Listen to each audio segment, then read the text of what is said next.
खंडणीच्या गुन्ह्यातील परळीचा फरार आरोपी वाल्मिक कराडचं शेवटचं लोकेशन उज्जैनमध्ये। 11 डिसेंबरला ज्योतिर्लिंग महाकालेश्वर दर्शन, 13 डिसेंबरपासून फोनही बंद।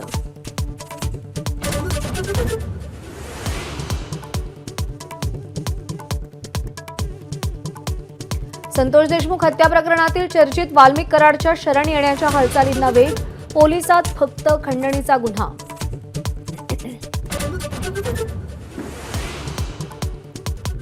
भीमा कोरेगावमध्ये 1 जानेवारी निमित्त पोलिसांचा कडेकोट बंदोबस्त, 5000 पोलीस, 750 अधिकारी तैनात।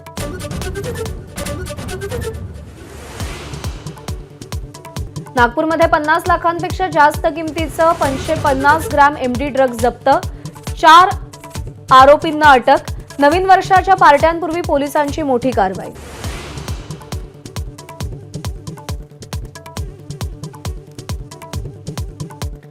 शालेय शिक्षण मंत्री दादा भुसे आज मंत्रिपदाचा पदभार स्वीकारणार।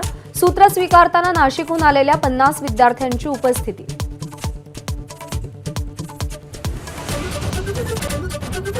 भाजप संघटन पर्वाचे महाराष्ट्र प्रभारी रवींद्र चव्हाण यांच्याकडून आढावा बैठका सुरू।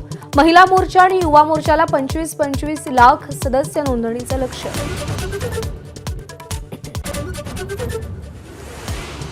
गुरुद्वारातले ग्रंथी आणि मंदिरातल्या पुजाऱ्यांना महिन्याला 18,000 मानधन देणार। निवडणुकीच्या तोंडावर अरविंद केजरीवाल यांची घोषणा।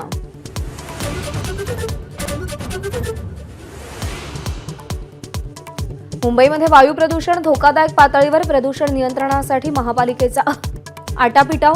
अहिल्यानगर आणि बुलढाण्यामध्ये दाट धुक्याची चादर, तर वाशिममध्ये अवकाळी। एबीपी माझा, उघडा डोळे बघा नीट।